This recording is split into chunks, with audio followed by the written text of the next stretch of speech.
Hey guys, it is Kyle, aka Vulcan Wolverine, and it is January the 13th, 2018. Wanted to bring to y'all today some important articles about the Cuban Embassy attack.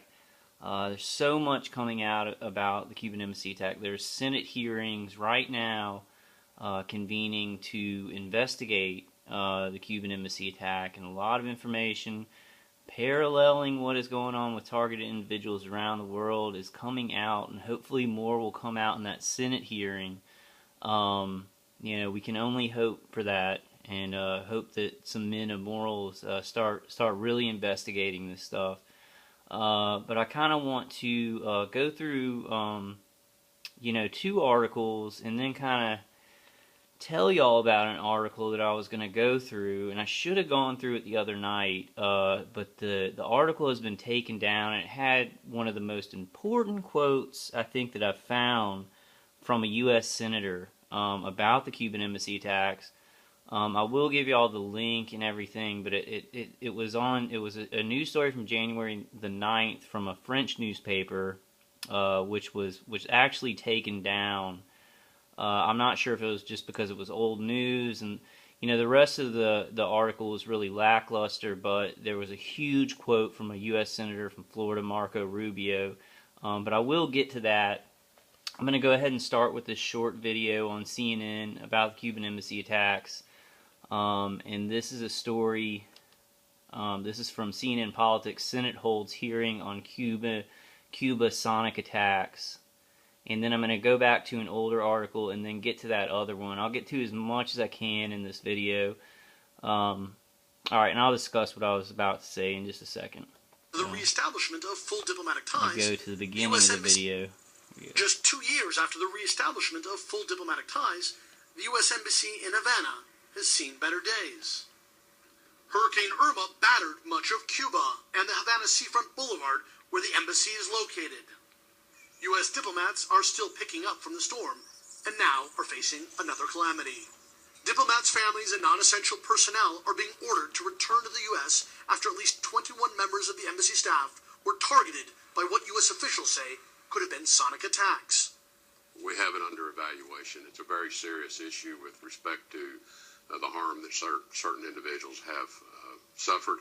We brought some of those people home. U.S. officials believe that starting last November, devices that emit sonic waves could have targeted U.S. diplomats while they were in their homes or staying in hotels. Who is behind the attacks and the motive is still unclear. Cuban officials deny responsibility and say they are investigating the incidents. Cuba has never perpetrated, nor will it ever perpetrate, actions of this sort, nor has Cuba allowed, or will it ever allow, its territory to be used by third parties for that purpose. U.S. officials say they believe the Cubans know more than they're saying, and that what they call rogue elements of the island's formidable intelligence services could be involved. Not long after the U.S. complained to the Cuban government about the attacks, Raul Castro himself personally promised American diplomats that Cuba would investigate the incidents. The FBI was allowed to come to Havana, and security increased at U.S. diplomats' homes. But U.S. officials say, still, the attacks continued. U.S. officials say, as a result of the attacks, they will stop issuing visas to Cubans effective immediately, and issue a travel I'm going to kind of cut in here, thinking of visiting Cuba. I kind of agree with that statement, that it was Cuban intelligence, like rogue elements of Cuban intelligence.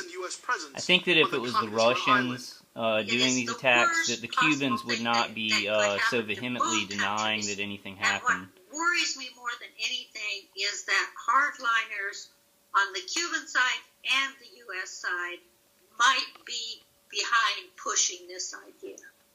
U.S. officials say their first priority has to be to keep U.S. personnel and their families safe. But they concede that American diplomats leaving Cuba could be just what the people behind these mystery attacks were hoping to accomplish. Patrick Ottman, CNN Havana. Okay, guys, so I'm going to go ahead and read this. Hopefully it won't go to another video. This is about the Senate hearings that have started on the investigating the Cuban embassy attacks on the 24 State Department workers in their homes, in the embassy, in their cars. So the health incidents that sicken U.S. diplomats in Cuba and further set back U.S.-Cuban relations will be the subject of a Senate hearing on Tuesday. However, it's not expected to resolve the mystery. And let me give the date of when this. And this is from January 9th. So January 9th. I guess the Senate hearings are in effect right now. But let me go ahead and continue reading. However, it's not expected to resolve, and I'm sorry about doing it this way, guys. However, it's not expected to resolve the mystery of what some have alleged were sonic attacks amid a public disagreement between two Republican members of the committee holding the hearing over whether the diplomats were victims of attacks, in parentheses. There are some people with symptoms happening that are unexplained, Senator Jeff Flake, an Arizona Republican, told CNN on Friday during a trip to the island. The Cubans bristle at the word attack. I think that they are justified at doing so. The FBI has said there is no evidence of an attack. We shouldn't be using that word. I completely disagree with him because, microwaves and directed energy, electromagnetic attacks can hurt the body, and the next article will show that.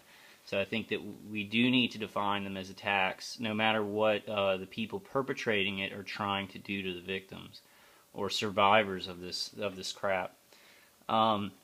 Flake, a backer of improved U.S.-Cuban relations and a member of the Senate Committee on Foreign Relations, which is holding the hearing, said he had received classified briefings that backed up Cuba's denials of involvements in the incident. Critics of the Cuban government said they must know more than they are letting on about what happened. It is impossible to conduct 24 separate and sophisticated attacks on U.S. government personnel in Havana without the Castro regime group knowing about it, Senator Marco Rubio, a Florida Republican, shot back to Flake on Twitter. Any U.S. official briefed on matter knows full well that while method of attack still is in question, that the attacks and injuries occurred isn't. So Marco Rubio is saying, what the method of attack is in question. Like exactly what it was is in question, but the attacks and the injuries occurred is not in question. And Senator Marco Rubio will be discussing a lot because he is very involved in this. He cares a lot about what's going on, and he's spoken to John Hall. And other target individuals in America are sending him many letters and calling his office about this. So he knows a lot about, what is happening to American citizens. He's really, really investigating what has happened in Cuba. U.S. officials tell CNN they are still mystified by the incidents that led the U.S. to withdraw most of its personnel from the embassy in Havana and issue a travel warning for people thinking of visiting the communist-run island. Rubio, a Cuban-American and dogged critic of the Cuban government, will lead the Senate Foreign Relations Committee hearing, which will look into the unexplained illnesses that befell U.S. diplomats and their family members and the State Department's response. Starting in November 2016, U.S. government employees began to experience strange symptoms, often late at night and sometimes accompanied by sounds similar to insects chirping or metal grinding, U.S. officials told CNN. The diplomats found that if they left the rooms they were in, the symptoms and sounds immediately stopped, suggesting to them that they were being targeted by an incredibly precise device, possibly a sonic weapon. Diplomats have been treated for concussion-like symptoms, including hearing loss, dizziness, balance problems, visual complaints, headaches, fatigue, cognitive issues, and difficulty sleeping, U.S. officials said. Canadian diplomats and family members reported similar ailments. I'm sorry, guys. I'm having a lot of trouble breathing because my attackers are they're hitting me very hard. I mean, in the head and the chest. So bear with me.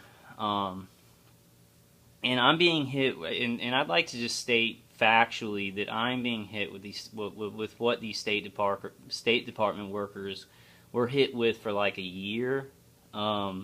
Or maybe a little bit over a year, and I have been being tortured by this stuff for 8 years that I know of, other target individuals, and 10 years that I did not know what was happening. but 8 years where it was so bad that I knew I was being externally messed with. And other target individuals have experienced, some of them 30 years of this, 10 years of this, some who just noticed they were being attacked, a couple of years ago. So this story is just a very, very important thing for target individuals all around the world. We all need to be talking about this. While Cuban officials have vigorously denied any involvement in the incidents, President Donald Trump said in 2017 that the Cubans were responsible for the diplomats falling ill. FBI agents have traveled to Havana to investigate the incidents, but so far have not determined what caused the mystery illnesses. On Monday, a State Department spokesman told CNN that Secretary of State Rex Tillerson has decided whether to form an accountability review board to look into the security incidents and would announce that decision shortly, pending congressional notification. The Accountability Review Board is an internal State Department mechanism to review security incidents involving diplomatic personnel. The most well-known recent review board followed the deadly attack on a diplomatic compound in Benghazi, Libya in 2012. The Miami Herald was first to reveal the Cuba development, also reporting Monday that the State Department had delayed the publication of a medical article on the diplomat's affliction, citing national security concerns. That's a very important paragraph. I'm going to read it again. The Miami Herald was first to reveal the Cuba development, also reporting Monday that the State Department had delayed the publication of a medical article on the diplomat's affliction, citing national security concerns. Now, why that's so important is, these attacks, direct relation to directed energy weapon systems. The national security concerns, if they had no idea, if our agencies within the United States of America had no idea, not an inkling of what was going on to the State Department workers, why would they stop them stating national security concerns? Somebody can try and debate me on that one, but it seems like, they kind of had an inkling of things that were going on, and they wanted to kind of check and see could they release that information, knowing that it could lead back to more knowledge about directed energy weapon systems, sonic attacks, which they, in quotation marks, but really electromagnetic attacks, microwave attacks. And I'm struggling today, guys, so bear with me. I know this is important information, and I want to get through it. And I'm gonna go through a lot of stuff about the Cuban Embassy attack. It doesn't seem to be going away, which is very good news for targeted individuals and everywhere in the world. It seems like a lot more senators and representatives are going to be looking into this and investigating this mystery, which should not be a mystery by now. With all the target individuals' testimonies, John Hall, putting out information, Robert Duncan putting out information, but still is. And my attackers are incredibly killing me today. Okay. As Secretary Tillerson has stated, we will not share information that violates individuals' privacy or reveals their medical conditions, the State Department told CNN. He also emphasized that we will not release information that helps the perpetrator determine the effectiveness of any attacks. Tillerson had told reporters at a news conference last month that the U.S. is convinced that these were targeted attacks. Tillerson had told reporters at a news conference last month that the U.S. is convinced these were targeted attacks. While Tillerson has not accused the Cuban government of being behind the incidents, he said he holds the government responsible for allowing them to continue. What we've said to the Cubans is, it's a small island. You got a sophisticated security apparatus. You probably know who's doing it. You can stop it, Tillerson said in December. It's as simple as that. As the investigation into the incidents continues, the U.S. Embassy in Havana is no longer issuing visas to Cubans and has reduced the services it provides to Americans visiting the island. When news of the incidents first emerged, the U.S. expelled 2 Cuban diplomats from their embassy in Washington.